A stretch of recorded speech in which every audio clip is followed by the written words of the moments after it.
Tudo bem com vocês? Eu agradeço a Deus pela oportunidade de estar aqui compartilhando com vocês algo que Deus compartilhou comigo na minha vivência com Ele. Tem um chamado e eu creio que houve uma sensibilidade no meu espírito para atender esse chamado. Através da minha experiência, da minha vivência com Deus, as coisas foram acontecendo. Nós vamos começar hoje, também que a gente tem mais amanhã, né? Amanhã é sexta, tem sábado, mas Deus me direcionou para todas as vezes que for falar sobre intercessão, falar sobre identidade espiritual. Isso veio quando eu estava mais ou menos no 4º ano da escola de intercessão da IBM Cristo Rei. Nós tivemos a escola, no horário da escola bíblica, todas as terças. E aí eu tinha bastante aluno. Eu tinha pastores, tinha missionários, tinha todo mundo, né, que participava. Nós tínhamos mais ou menos 70 alunos.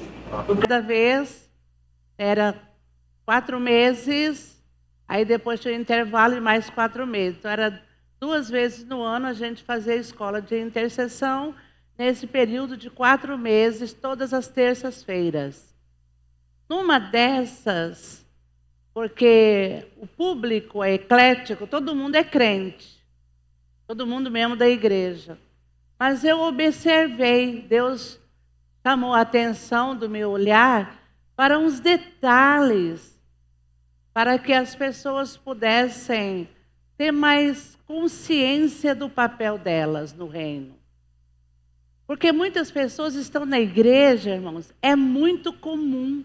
É o que mais acontece, o povo está na igreja e não saber quem é exatamente, o que está fazendo no meio do povo. A gente sabe que essa busca tem sido muito grande.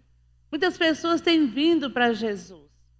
E muitos vêm para a igreja e acham que ser crente ou membro de igreja é vir aos cultos, participa das programações, mas sem o entendimento de quem ela é, qual que é o papel dela no reino, e quem é esse Deus que ela adora, que fez dela membro do seu corpo.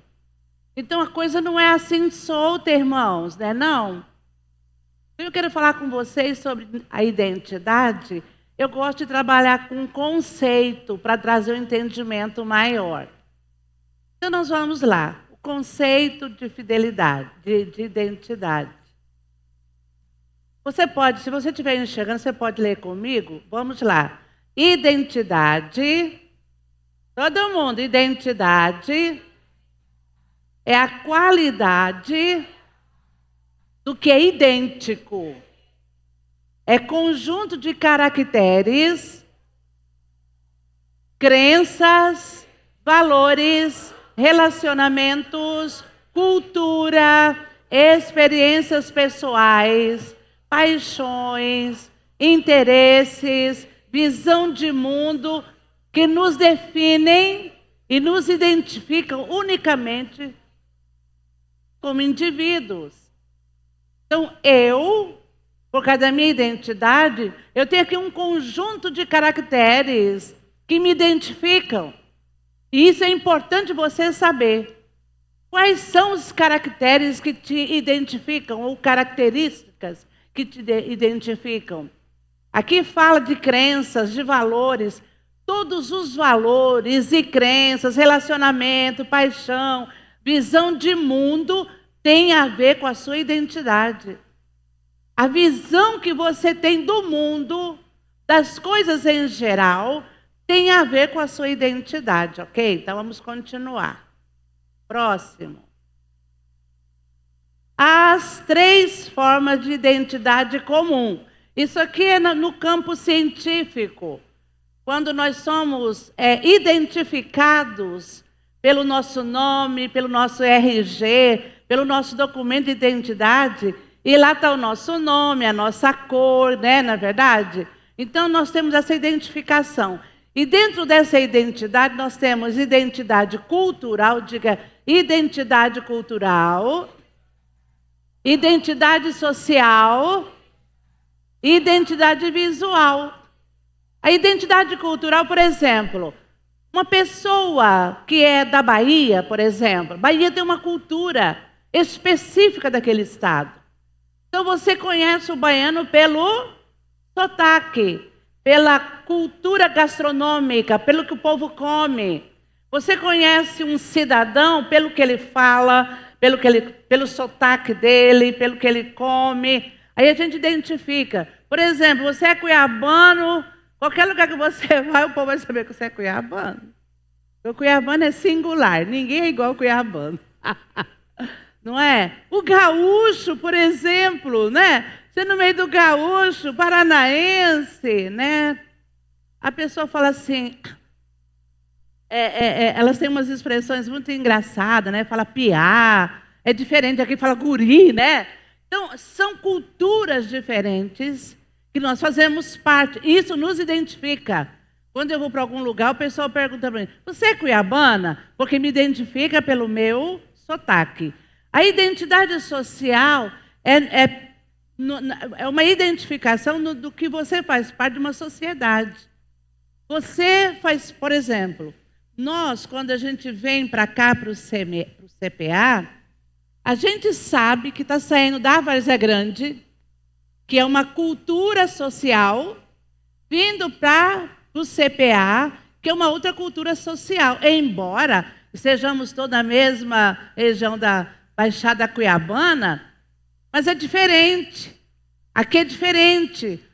A maneira do povo pensar, do povo comportar, a maneira de vocês agregarem as coisas, a crença de vocês, a maneira como vocês realizam as práticas de vocês, tem tudo a ver com o local de onde vocês fazem parte, não é verdade? E tem a identidade visual. É quando nós somos reconhecidos por uma marca, por algum selo, por alguma marca, algo que nos identifica. Como um produto, por exemplo. Você sabe que quando você olha para um produto, você se remete àquela marca do produto. Um produto muito conhecido é Coca-Cola, né? Parmalat e outros produtos também. Closben, que é de arroz, e por aí vai. Eu uso Closben, por isso que eu falei dele.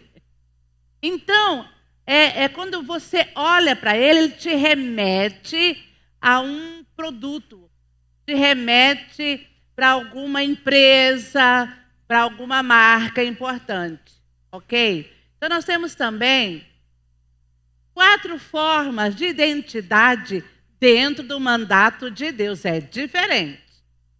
No mundo secular, você tem a identidade cultural, social e visual.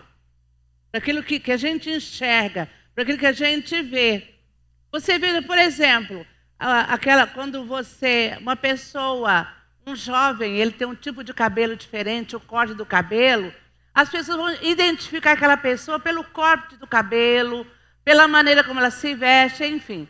Nos mandatos de Deus é diferente, porque tem tudo a ver com a liderança e o governo de Deus na vida do seu povo. Embora toda a criação esteja debaixo do governo de Deus, e todos nós temos uma identidade cultural, porque Deus estabeleceu, foi Deus que estabeleceu o mandato cultural, ou identidade cultural, a identidade social, a identidade material e a identidade espiritual. Quando Deus criou o homem, quando Deus te criou, quando Deus nos criou para um propósito, para nós crescermos culturalmente. É nesse sentido de você crescer, de você participar da cultura, do conhecimento.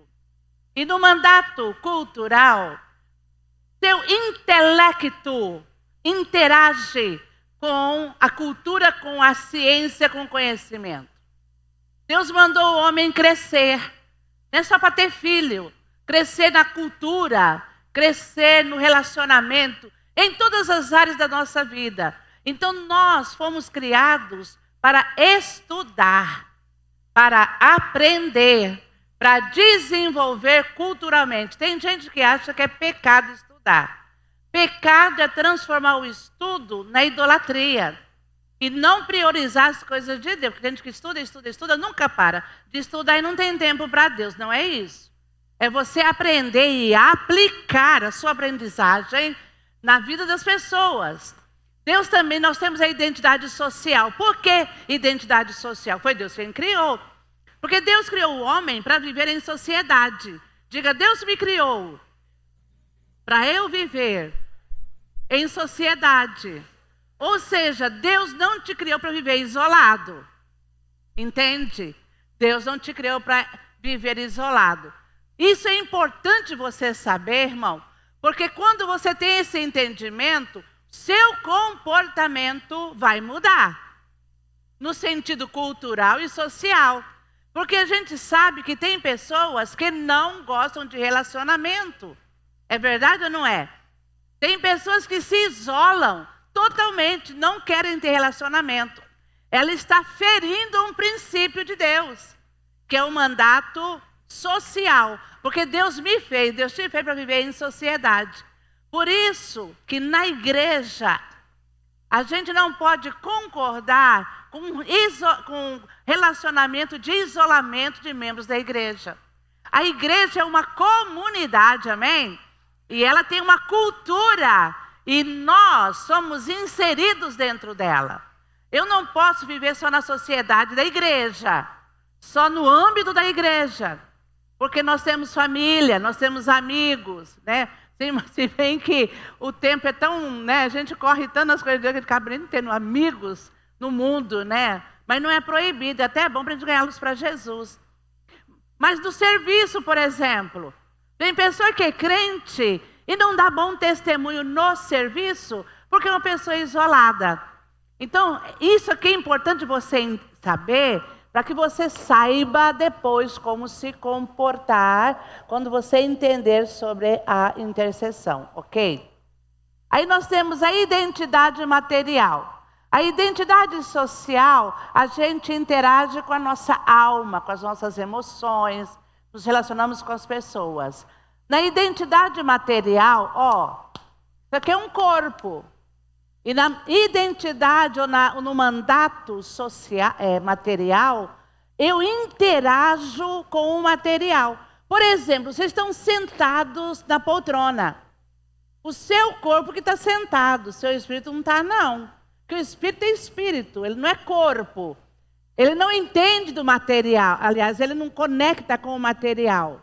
Ok? Você está sentado, você interage com os instrumentos, você interage com a sua cozinha, com o seu escritório. Tudo que é material e que você interage faz parte do mandato de Deus. Deus criou o homem, amém, igreja? E Deus estabeleceu a maneira desse homem viver.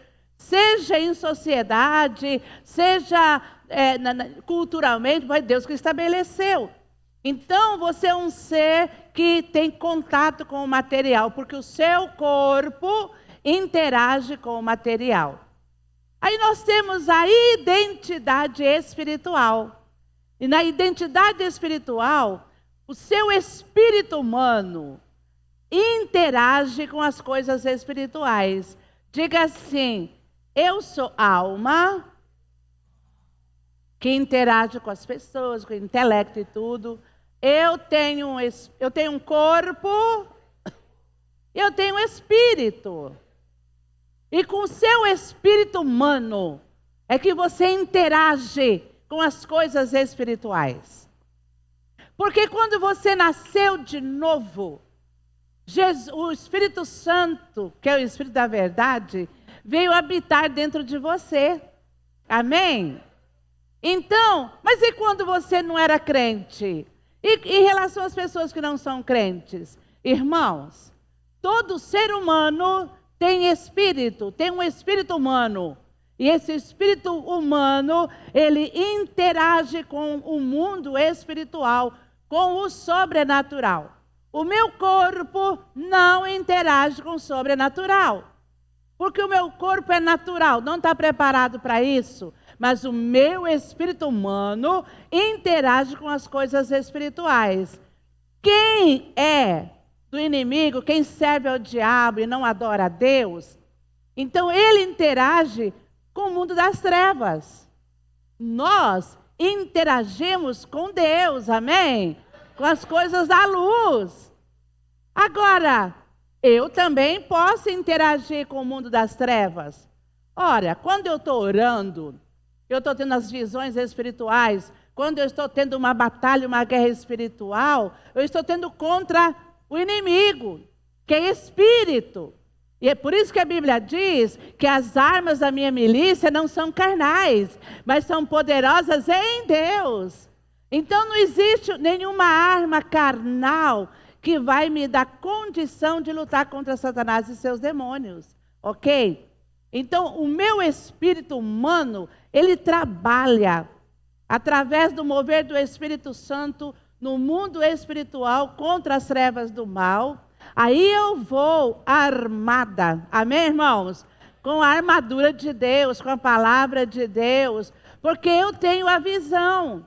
Nem todo mundo tem visão, mas alguns têm. Eu não tenho tanto assim, mas eu tenho algumas visões espirituais. Então, quando eu tenho essas visões, eu estou tendo, então, uma experiência sobrenatural. Seja com anjos, ou eu estou vendo demônios, porque já vi muitos demônios, muitas vezes. Não é meu interesse isso. Mas é porque no meu espírito humano, Deus desenvolveu isso em mim. Me deu essa capacidade. Amém, igreja? Não é todo mundo que tem, não.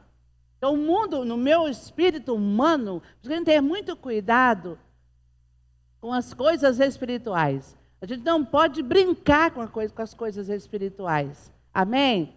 Então, no meu espírito humano, habita o Espírito de Deus. E Deus me revela as coisas da luz e as coisas das trevas. Para que eu possa orar, para que eu possa interceder, para que eu possa ajudar. Porque tudo aquilo que Deus nos dá é para o serviço do reino. Amém, igreja? Tudo que eu recebo é para o serviço do reino, para trabalhar no sentido de orar, de interceder, de admoestar, enfim. Então nós temos esses mandatos de Deus que nós podemos então desenvolver. Vamos lá. Aí nós vamos ver o que é identidade cultural. Vocês podem ler comigo, vamos lá? Conjunto. No sentido bíblico, você interage com a cultura. Entendeu? Nós fomos chamados para aprender. Nós fomos chamados para ensinar. Nós fomos chamados para desenvolver culturalmente. Amém, igreja? Isso é dom de Deus. Veio de Deus para toda a humanidade. Amém? Agora, se você vai estudar ou não, é uma escolha sua. Ok? Identidade social, todo mundo, vamos lá? São elementos que facilitam reconhecer uma pessoa no âmbito social. No sentido bíblico, biblicamente, eu preciso ser uma pessoa comunicadora.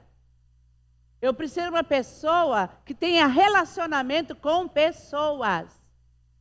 Deus não fez ninguém para viver isolado. Isso é um mandato de Deus. Ok? Aprendi isso lá no STEMAT. Professor... esqueci o nome dele. Aí nós temos a identidade visual. Vamos lá? É uma marca, um selo, com o objetivo de criar uma identidade que visualizada remete ao fabricante. Irmãos, eu não sei se está meio confuso para vocês, mas vocês vão entender. Por que nós estamos vendo isso? Você vai entender, porque isso é fundamental E Deus chamou minha atenção para isso. Vamos continuar. Próximo. Identidade material. Vamos lá? É a capacidade de, através do seu corpo humano, interagir com o que é matéria ou material, como carro, casa, cadeira, pedra, areia, madeira, enfim, ok? Como é que eu vou para a escola? Com minhas pernas. Eu vou interagindo com o caminho, com a estrada, com o ônibus, com o carro, com o Uber, não sei, enfim, de bicicleta. Porque Deus criou isso. Esse mandato veio de Deus. Não é do acaso. Não foi homem que inventou isso. Quando Deus criou o homem, Deus já deu toda essa estrutura para que o homem pudesse viver nela de maneira saudável. Amém, igreja?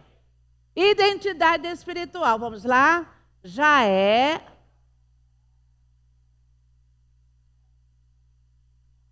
ou sobrenatural através do seu espírito humano. Ok? Vamos continuar. Nós vamos falar agora da nossa imagem original. Quando Adão pecou, a nossa imagem era perfeita. Nós éramos perfeitos. Não havia imperfeição. O pecado trouxe essa decadência, essa degradação. Trouxe morte. Mudou a nossa imagem, o nosso caráter. A Bíblia diz que todos pecaram e destituídos foram da glória de Deus. O pecado muda a imagem. O pecado, então, roubou a nossa identidade espiritual. E nesse tempo em que o pecado estava acontecendo através de Eva e Adão, então a imagem do homem, as coisas que Deus havia criado perfeito, começaram a mudar por conta do pecado. Mas não precisava ser assim. O pecado nos distanciou de Deus e por causa da ausência de Deus, diga assim, a ausência de Deus muda a nossa imagem. Compromete a nossa identidade. Ora, era tudo perfeito. Aí entra o pecado no mundo, muda tudo. Agora eu me torno pecador. Nós nos tornamos pecadores. Fomos destituídos da glória, porque nós estávamos na glória. Porque quem pecou, irmãos, não foi apenas Adão. Pessoal, mas eu não tenho nada a ver com o pecado de Adão. É porque quem pecou foi a raça humana. Amém? Por isso que nós sofremos a consequência.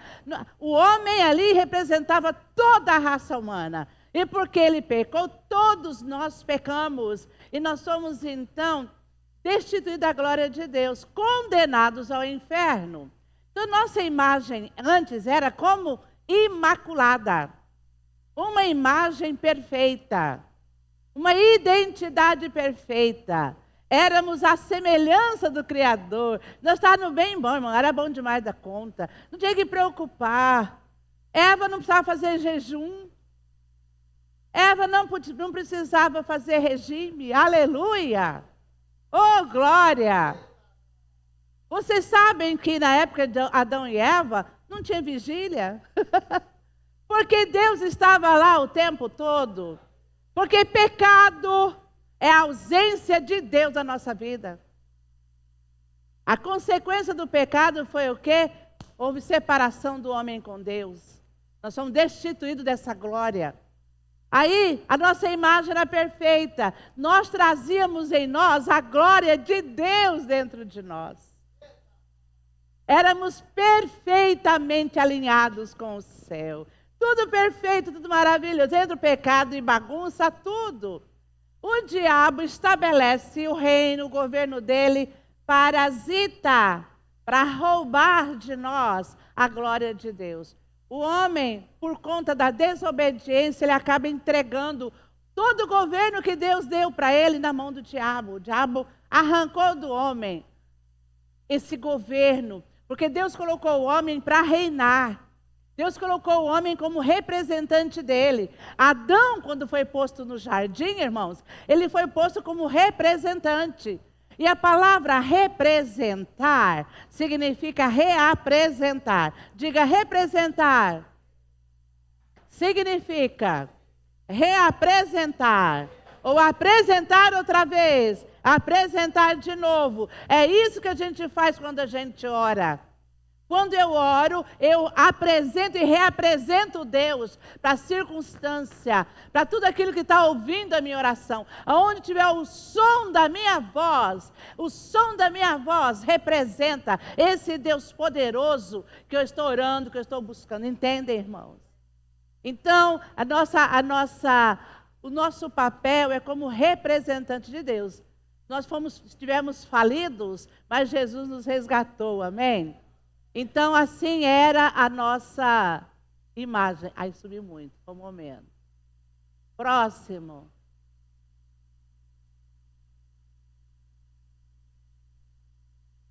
A Bíblia diz assim, olha só. Essa imagem, só para você, volta por favor a imagem. Só para vocês terem uma ideia, né? Como que era o jardim. Então não tinha demônio ali para atormentar, né? Não tinha. Até que aparece a serpente, né? O diabo na serpente. Mas a relação do homem com Deus, a comunhão era tão perfeita. A Bíblia diz que na viração do dia, todos os dias Deus ia conversar com o homem. Havia um relacionamento tão íntimo, tão verdadeiro, prazeroso para Deus e para o homem, porque Deus tinha prazer no homem e o homem tinha prazer em Deus. Isso deve ser a nossa relação com Deus. Isso deve constituir o seu relacionamento com Deus. Prazer para Deus da sua companhia, prazer para você da companhia de Deus. Amém, igreja? Aí o próximo. Aí nós vemos aqui o texto. Mas vindo, vamos lá todo mundo?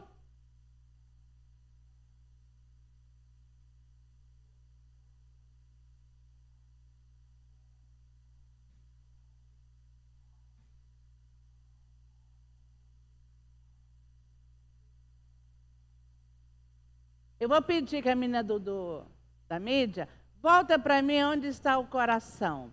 Você vê como que era o coraçãozinho. Olha que coração mais lindo, irmãos.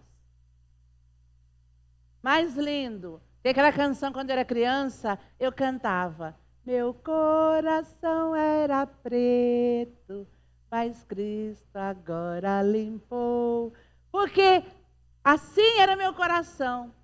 Mas por causa do pecado, criou-se a separação entre nós e Deus, criou um abismo. Olha lá o abismo, você está vendo? Aí não tinha como ter uma relação um com o outro, estávamos separados. Esse abismo do pecado nos separou de Deus.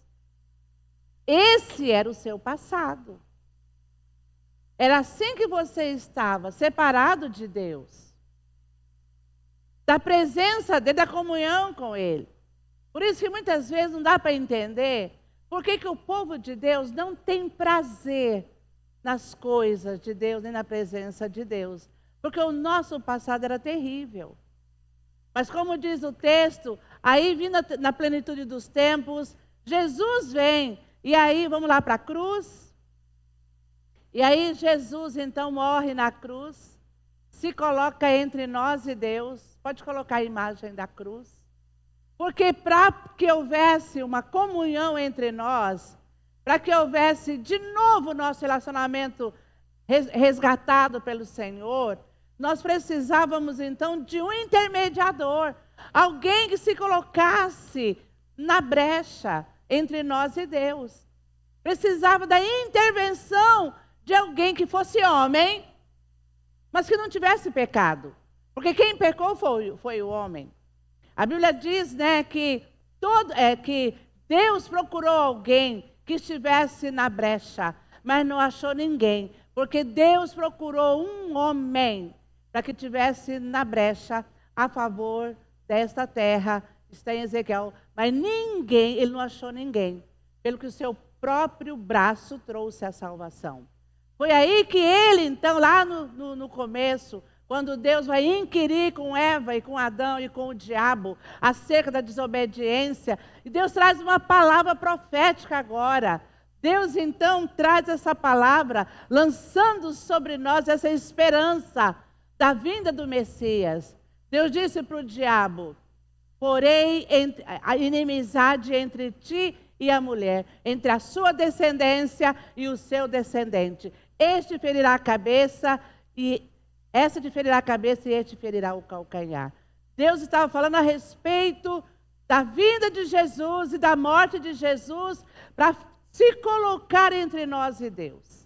Para que houvesse essa reconciliação, tinha que ter morte, tinha que ter sacrifício. Para que Deus te resgatasse, meu irmão, minha irmã, das mãos do diabo, a única maneira tinha que ser Jesus morrendo em seu lugar.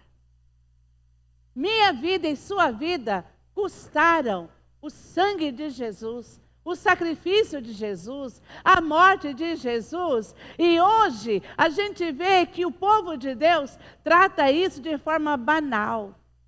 Jesus morreu, né? Tá bom, tá legal. Nós não temos mais aquele prazer, aquela emoção. O povo não tem mais emoção diante de Deus, como resposta do amor de Deus, de nos ter resgatado do lamaçal do pecado. Jesus se colocou entre o homem e Deus. E agora, eu quero fazer um exemplo. Eu vou pedir 3 homens que fiquem aqui na frente. 3 homens. Está faltando um. Deus que olha. Vamos fazer um exemplo. Opa, olha, eu esqueço desse negócio. Vamos fazer um exemplo. Nós precisamos de um Deus, alguém que representa Deus. Alguém que representa Jesus. E alguém que representa o homem. Bom, como ele é maior, faz de conta que ele é Deus. Amém? É só uma representação. Você está privilegiado, hein, igreja? Deus que olha. Vem aqui para mim, irmão, você de verde. Deixa eu ver. Você tem cara de Jesus. E ele está com cara de pecador. Coitado do irmão. Mas assim, o Jesus vai sair do meio. Mas pode ficar mais distante. Do ladinho, igreja. Havia uma relação perfeita do homem com Deus. Conversa, abraço, ai que bonitinho. Assim que a gente era com Deus, coisa mais fofa. Mas o homem pecou. Aí Deus expulsa ele. Deus, o homem foi expulso do jardim. Ok? Então, por causa do pecado do homem, houve uma coluna, um abismo, uma separação. Mas Deus amou o mundo de tal maneira que deu seu Filho unigênito, para que todo aquele que nele crê não pereça, mas tenha vida eterna. Aí Jesus veio, se posiciona entre o homem e Deus. Jesus é o braço que liga o homem a Deus, que liga Deus ao homem. Ok? Jesus é o braço que liga Deus ao homem. Então agora, por causa de Jesus, o homem tem livre acesso a Deus. Entende? Jesus intermedia. Que bonitinho. E isso representa bem, porque a Bíblia diz que nós somos um só espírito com Cristo. Já pensou? Aí a irmã não quer orar, não quer ler Bíblia, não quer adorar, não quer estar na casa de Deus. Você é um só espírito com Cristo, irmão. Isso é muito sério, muito forte. A gente precisa resgatar o nosso amor por Ele, nossa gratidão a Ele. Porque nós estávamos no sal, como diz uma amiga minha. Eu estava no sal, eu estava condenada à morte. Mas Ele me substituiu. Aqui Jesus já está morto, ressurreto, fez a obra completa. Agora nós estamos ligados. Pode pegar na mão do outro. Porque esse homem aqui representa a humanidade. Amém? E esse Cristo veio para morrer por nós, ao mando do Pai. Foi o Pai que falou para o Filho vir. Foi o Pai que amou o mundo. Às vezes a pessoa fala assim, Deus não me ama. Como não te ama? Eu tenho dificuldade de chamar Deus de Pai. Porque só Jesus... Irmãos, Deus que proveu tudo para nós. Diga, Jesus é a provisão de Deus para nós. Amém? Obrigada, igreja. Vocês entenderam o processo? Então vamos lá, vamos continuar. Aí esse Jesus ressuscitou, olha que bonitinho. Jesus ressuscitou, e a Bíblia diz que assim como é, nós seremos. Um corpo transformado. Não vai ter mais careca, irmãos. Barrigudinho. Não vou precisar mais fazer chapinha no cabelo. Eu não sei o que vai ser, mas eu sei que vai ser tudo maravilhoso. Não vamos gastar energia, não vai precisar. Amém? Vai ser tudo diferente. Glória a Deus. Ele ressuscitou. Então, irmãos, nós vamos agora para a nossa pergunta. Identidade espiritual. Quem sou eu? Pergunta, quem sou eu? E pergunta para o irmão, quem é você? Você sabe quem você é? Você sabe? É muito importante, irmão. Disso depende a sua alegria de viver. De você saber quem você é. Tem muitos irmãos, mulheres, homens, sofrendo muito porque não conhecem a sua verdadeira identidade. E nem conhecem a Deus. Eu fui pregar em Rondônia e Deus me deu um tema. Eu tinha preparado todo o meu material, porque era uma conferência, e preparei tudo na agenda. Quando eu cheguei lá, eu havia esquecido tudo. E eu não sabia nem o que eu ia pregar. E o culto começou às 7h30 da manhã, começou com o trabalho de mulheres às 7h30 da manhã, 300 e poucas mulheres, cheia de pessoas que eram parentes dos padres, enfim, coroinha, só o pessoal, mas o pessoal da católica. Deus tirou tudo de mim. Eu cheguei, quando cantaram a última música, cantando a última música do louvor, Deus falou para mim, o tema da mensagem é vós adorais o que não sabeis. E o texto é João capítulo 4. A mulher no poço de Jacó. E pasmem, irmãos, não é só quem não é cristão não conhece o Deus que adora. Porque esse texto é baseado numa mulher chamada filha de Abraão, que se dizia crente, membro da IBN Renovo. Vocês conheceram a irmã do poço de Jacó, a samaritana? Pois é crente. E ela questiona com Jesus o lugar da adoração, se seria em Gerizim, Monte Gerizim, ou se seria em Jerusalém. Havia uma briga entre eles, não quero entrar na questão, mas eu gostei do que Jesus falou, porque ela disse assim, que os judeus adoravam em Jerusalém, e eles lá no Monte Gerizim. E Jesus falou para ela assim, mulher, vós adorais o que não sabeis. Você sabe por que tem muito crente, irmãos, frustrado, que está desistindo de tudo, que está abandonando tudo, não tem prazer na vida cristã, porque não conhece o Deus que adora. Além de não conhecer o Deus que adora, não conhece a si mesmo, não conhece a sua identidade, não sabe quem é em Deus. Então, vamos lá. Nós temos aqui, a origem de tudo está nas Escrituras. Amém? Está nas Escrituras.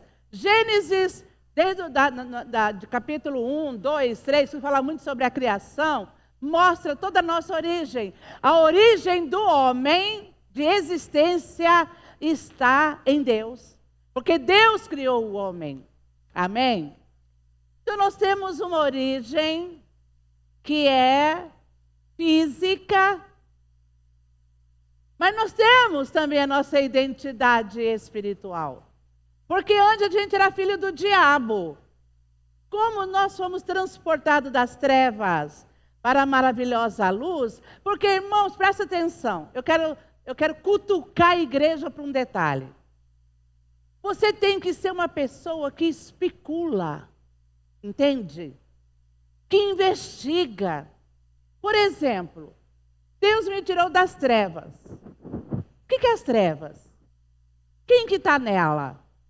Quem que governa as trevas? O que acontece com quem está nela? É o inferno que é o resultado de tudo. A pessoa que vai para o inferno, quanto tempo fica lá? A eternidade. E pasmem também. Todo mundo que está no inferno, que vai para o inferno, sabe que está lá. Vai ter consciência. Isso é inferno. É saber que está no inferno, que o inferno é fogo abrasador, que queima, queima, queima, e a pessoa não morre, queima, queima, queima, a vida inteira, e que ela sabe que poderia ser diferente, mas ela rejeitou Jesus, ela está ali nas trevas. Agora nós saímos daqui, fomos transportados para a sua maravilhosa luz. O que é a maravilhosa luz? O que é a maravilhosa luz? O que isso significa? Destrincha isso, investiga o texto, conversa com Deus. Deus, o que significa? Vai nas Escrituras, folheia a Bíblia, comece a pesquisar sobre você, sobre a sua história. Porque transportado das trevas para a maravilhosa luz, é minha história, é sua história com Deus. O que isso significa na realidade? O que isso vai gerar na minha vida? Qual é o comprometimento que isso traz para a minha vida diária? Você tem que saber essas coisas. Amém? Então vamos continuar. Deus que eu. Então vamos lá. Nossa identidade agora somos... Ai, Jesus dos crentes, de novo. Qual que é a nossa identidade agora? Entende, irmão? Você tem uma identidade. Jesus se manifestou com uma identidade. Filho de Deus. Amém? Você agora é filho de Deus. Você tem um Pai espiritual, celestial, Criador de todas as coisas, poderoso, forte, invencível, digno de glória, de louvor e de adoração. Esse é o seu Pai. Aí você se acha feia e feio. A quinta pessoa depois de ninguém. Por quê? Porque você não conhece a sua identidade. A Bíblia diz que Deus te amou de tal maneira. Deus não prestou atenção em nada. Para Ele você é o filho amado, querido. Para Ele você é perfeito. Amém? Não importa o que digam, importa o que Ele diz. O que Ele fala de mim, aleluia. E como é que eu sei o que Deus fala de mim? Nas Escrituras. Aí diz, porque todos sois filhos de Deus. Vamos falar todo mundo? Vamos lá? Porque...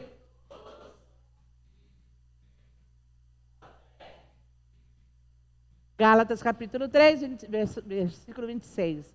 O outro, assim...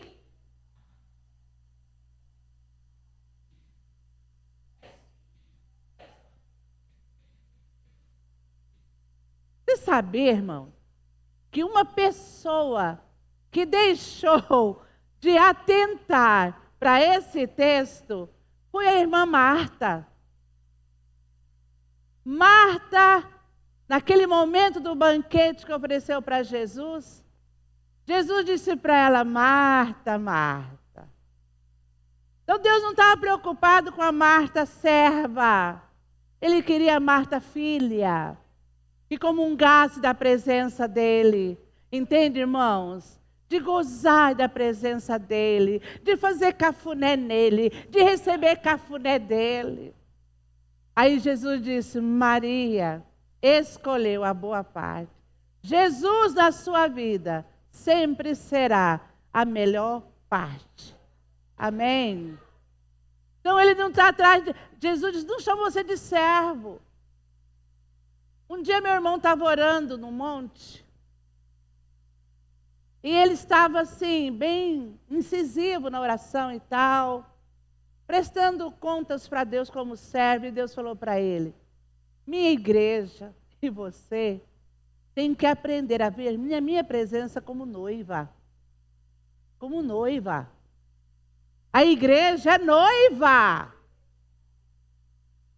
Irmãos, uma mulher que está noiva, com o noivo que ela escolheu, ela está super alegre.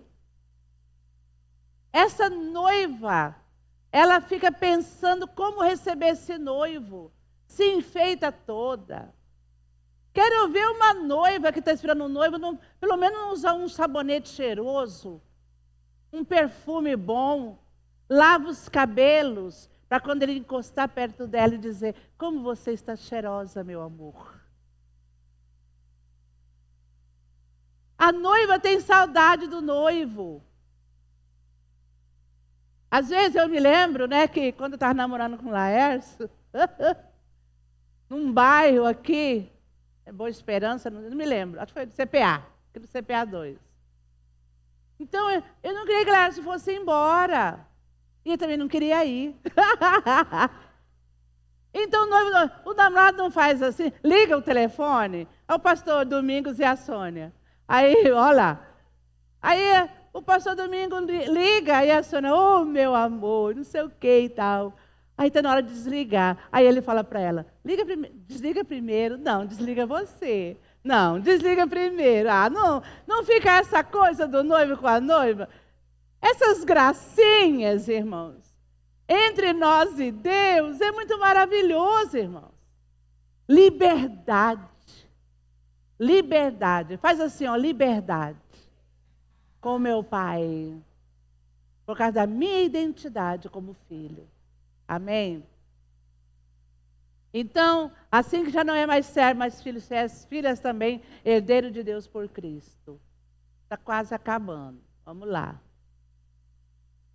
Nossa identidade física, Gênesis 1, 26, 27, quando fala da nossa origem, da nossa criação.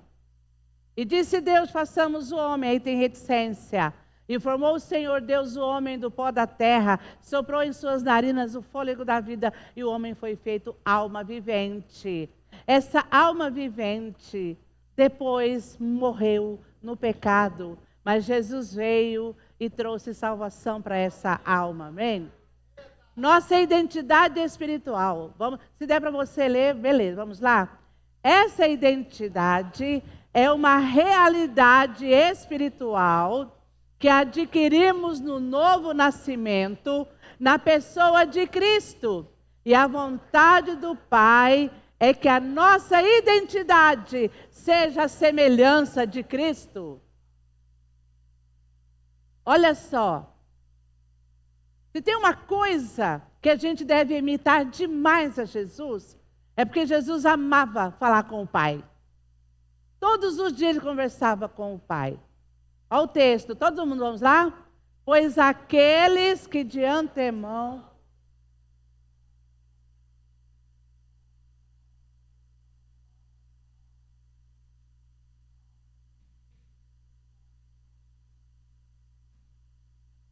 Próximo. Em Cristo...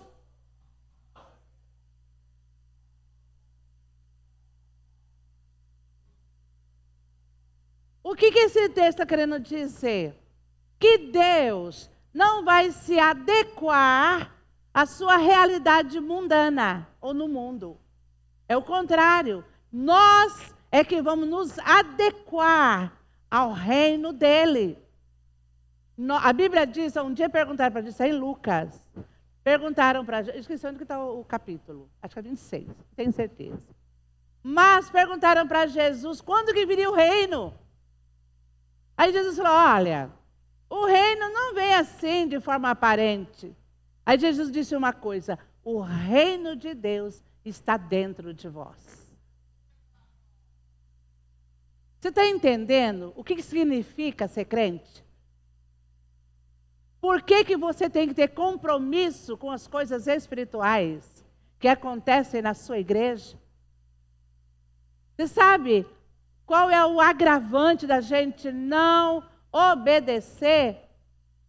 A Bíblia diz que nós vamos ser cobrados, irmãos, do que fazemos no corpo de Cristo ou fora do corpo. Então, tudo aquilo que eu deixo de me envolver, que eu vou negligenciar, está lá, está diante dele. Entende? Porque você foi introduzido no reino de Deus. Vamos caminhar. Próximo, Jojo. Porque a necessidade de compreender nossa identidade espiritual numa conferência de intercessão. Por quê? Por quê? Por quê? Para quê? Para quê? Para quê? Por quê? Vamos falar todo mundo junto? Eu acho bom que vocês participem. Vamos lá? Porque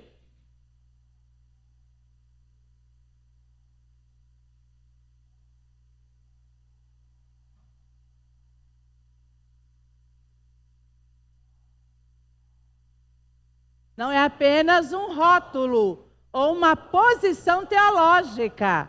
É o motor que alimenta a nossa condição e posição de filhos do reino e o nosso sacerdócio cristão. Amém? Glória a Deus. Então você estuda isso para você entender qual que é a sua posição.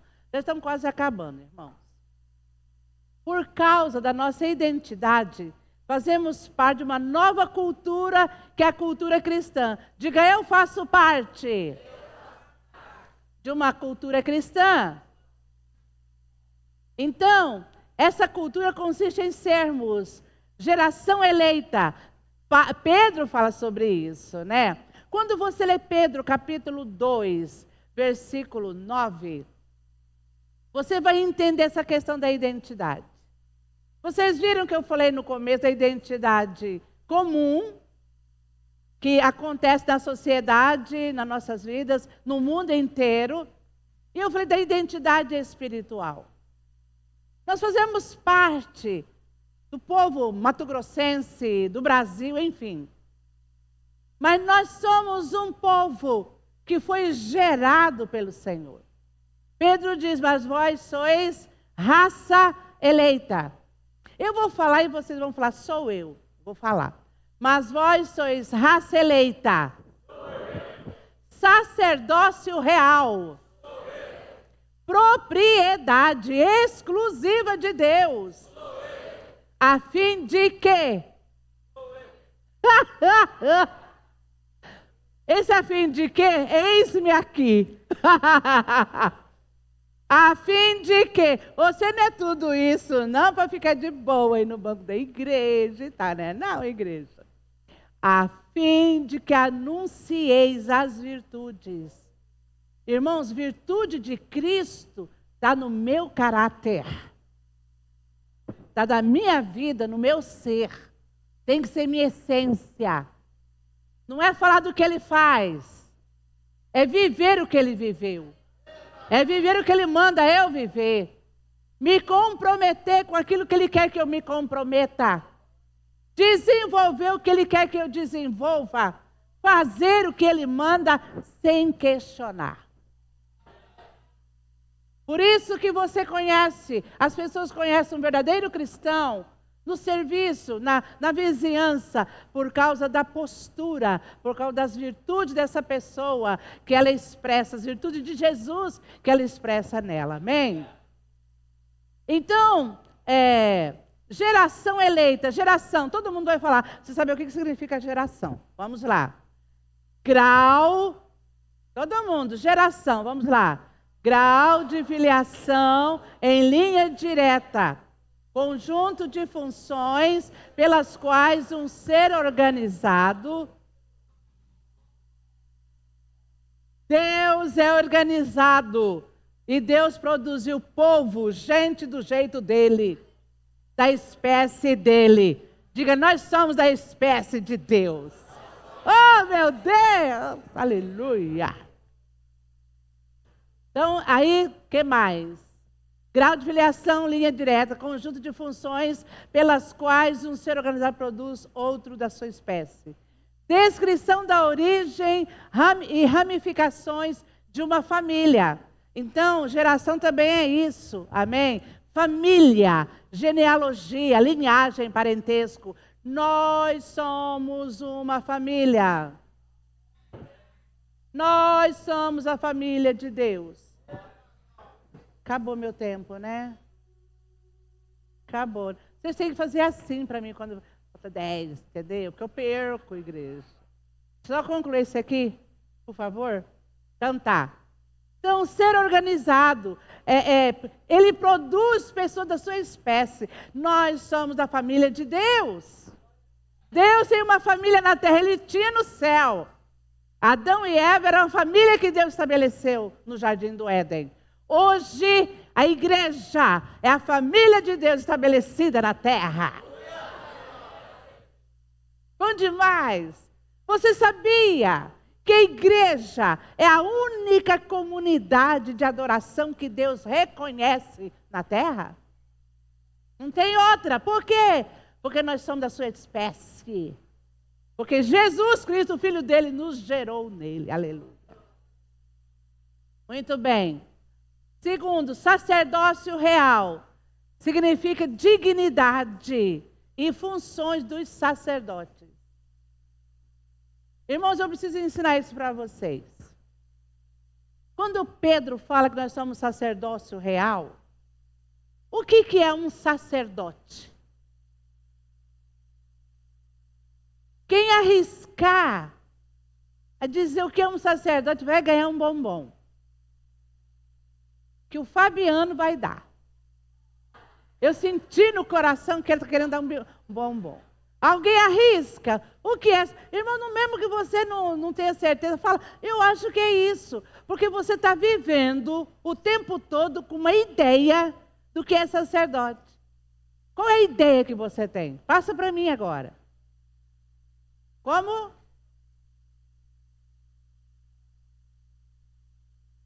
Joilson? É sacerdote? Não, eu quero que você define.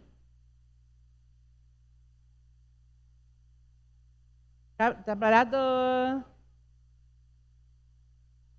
Vamos, igreja. Líder. Servo. Aí atrás está o povo do fundão. O povo está querendo responder, estou sentindo aqui, ó. E aí, povo de trás, o que vocês acham? Que não me comprometa. Muito bem, repita comigo, Giovanni, isso é cultura. Vamos lá. Sacerdote é aquele ou aquela que oferece sacrifícios espirituais a uma divindade. Entende? Sacerdote é um homem ou uma mulher que oferece sacrifícios espirituais a uma divindade. Esse sacerdote pode ser de Deus ou pode ser do diabo. Quem oferece sacrifício para o diabo é sacerdote dele. Adoração é sacrifício. Qualquer culto, qualquer oferenda, qualquer coisa é sacrifício espiritual a uma divindade. Agora, a Bíblia diz que nós somos sacerdócio real. Por que nós somos sacerdócio real? Por quê? Oi?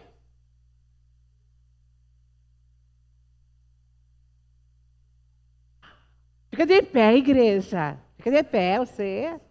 Os irmãos, eu não escutei os outros, não escutei mais ele. Vira para a igreja e responde bem alto para eles.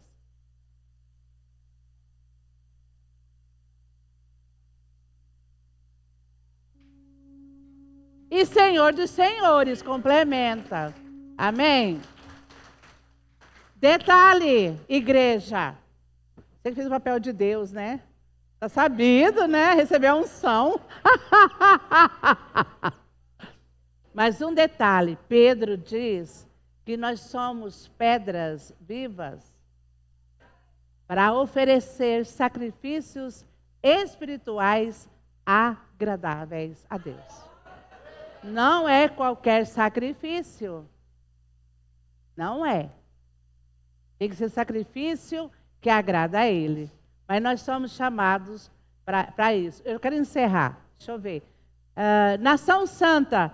Nação, conjunto de pessoas que habitam o mesmo território, ligados por afinidades culturais e linguísticas, seguem os mesmos costumes e obedecem às mesmas leis.